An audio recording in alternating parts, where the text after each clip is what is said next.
ইতিহাস শুধু তারিখ নয়, ইতিহাস মানুষ, সংগ্রাম আর চিন্তার ধারাবাহিকতা। একটি দিন আমাদের মনে করিয়ে দেয় সময় স্রোতের টানে কতটা উল্টেছে পাতা, যার বিশ্লেষণে ফুটে ওঠে উত্থান, সৃষ্টি, পতন, স্বচ্ছতা ও নিষ্ঠার গল্প। রূপ নেয় সভ্যতার রং, বলে দেয় কতটা ও কিভাবে বদলাতে পারে তা। অভিজ্ঞতার ঝুলিতে বুলি ফোটাতে পারে এই একটি দিনের তথ্য, কারণ তাতে মিশে থাকে একাধিক গুরুত্বপূর্ণ ঘটনা ও সেই ঘটনার সাক্ষী। সুপ্রিয় দর্শক, এনটিভি অনলাইনের বিশেষ তথ্য পরিক্রমা এই দিনে স্বাগত জানাচ্ছি আমি পূর্ণিমা রাউত। আজ ৩ এপ্রিল ২০২৬, ২০ চৈত্র ১৪৩২। চলুন ফিরে যাই আজকের দিনে, দেখি বিভিন্ন সময়ের এই দিনে কি কি ঘটেছিল শিক্ষা, সমাজ, অর্থনীতি, বিজ্ঞান, ধর্ম, রাজনীতি প্রভৃতিতে। ৩৩ সালের এই দিনে যিশু ক্রুশবিদ্ধ হয়ে মারা যান। এটি ধর্মীয় ইতিহাসে একটি গুরুত্বপূর্ণ মাইলফলক, যা খ্রিস্টান ধর্মাবলম্বীদের বিশ্বাস ও জীবনধারার ভিত্তি স্থাপন করে। ১০৪৩ সালে ইংল্যান্ডের রাজা হিসেবে এডওয়ার্ডের অভিষেক অনুষ্ঠিত হয়। এর ফলে ইংল্যান্ডের রাজতন্ত্রের স্থিতিশীলতা এবং রাজনৈতিক কাঠামো শক্তিশালী হয়। ১৩১২ সালে ভিয়েনার দ্বিতীয় কাউন্সিল অনুষ্ঠিত হয়। এটি খ্রিস্টান ধর্মীয় নীতি এবং চার্চের প্রশাসনিক কাঠামোর জন্য গুরুত্বপূর্ণ সিদ্ধান্ত গ্রহণের সূচনা করে।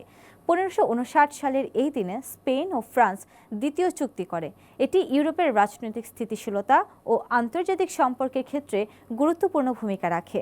১৬৬১ সালে ইস্ট ইন্ডিয়া কোম্পানি যুদ্ধে লিপ্ত হওয়া, অস্ত্র নির্মাণ ইত্যাদির অধিকার সংক্রান্ত সনদ লাভ করে। এর ফলে বাণিজ্যিক ক্ষমতা বৃদ্ধি পায়। ১৭৮৩ সালে সুইডেন ও মার্কিন যুক্তরাষ্ট্র বাণিজ্য চুক্তি সম্পাদন করে।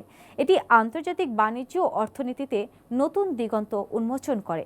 ১৮৫৭ সালে রানী ভিক্টোরিয়াকে ভারত সম্রাজ্ঞী ঘোষণা করা হয়। এটি ভারতীয় রাজনীতিতে ব্রিটিশ শাসনের আধিপত্যের প্রতীক হিসেবে গুরুত্বপূর্ণ।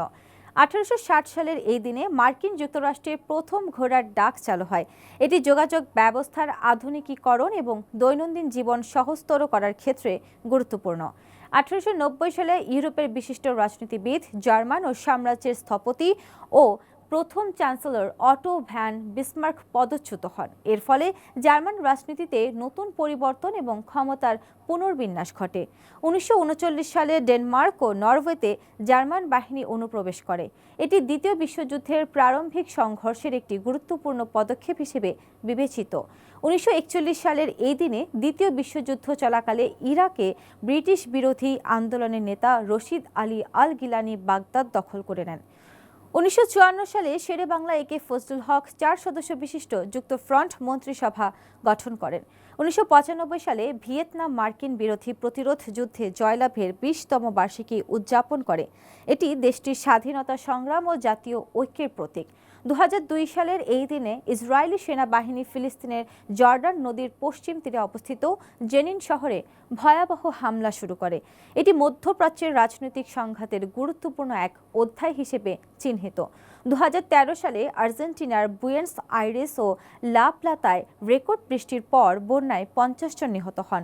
এটি প্রাকৃতিক বিপর্যয় ও দুর্যোগ ব্যবস্থাপনার গুরুত্ব তুলে ধরে। দর্শক, আজকের দিনে জন্মগ্রহণ করেছেন স্থপতি ও প্রকৌশলী ফজলুর রহমান খান, থিয়েটার নট, নাট্যকার, নাট্য নির্দেশক ও সংগঠক হরি মাধব মুখোপাধ্যায়, চলচ্চিত্র অভিনেতা আলমগীর, ক্রিকেটার তাসকিন আহমেদ, স্বাধীনতা সংগ্রামী ও সমাজ সংস্কারক কমলা দেবী চট্টোপাধ্যায়, চলচ্চিত্র অভিনেতা ও পরিচালক ও কোরিওগ্রাফার প্রভুদেব, চলচ্চিত্র পরিচালক নন্দিতা রায়, ভারতীয় যোগী, সন্ন্যাসী ও ধর্মীয় নেতা স্বামী নারায়ণ, বাংলাদেশি অভিনেতা সিয়াম আহমেদ খাঁ সহ আরও বহু গুণীজন। এই দিনই আমরা হারিয়েছি ভারতের স্বাধীনতা সংগ্রামী ছত্রপতি শিবাজী মহারাজ, সাংবাদিক ও শিক্ষাপ্রতি নগেন্দ্রনাথ ঘোষ, চিত্রশিল্পী বামাপদ বন্দ্যোপাধ্যায়, স্বাধীনতা সংগ্রামী মহিমচন্দ্র দাস, পিয়ানো বাদক ও সুরকার জোহানেস ব্রাহমস এবং জ্যোতির্বিজ্ঞান চর্চায় পথিকৃৎ রাধা গোবিন্দ চন্দ্র। দর্শক, এই দিনে কিছু গুরুত্বপূর্ণ তথ্য তুলে ধরা হলো।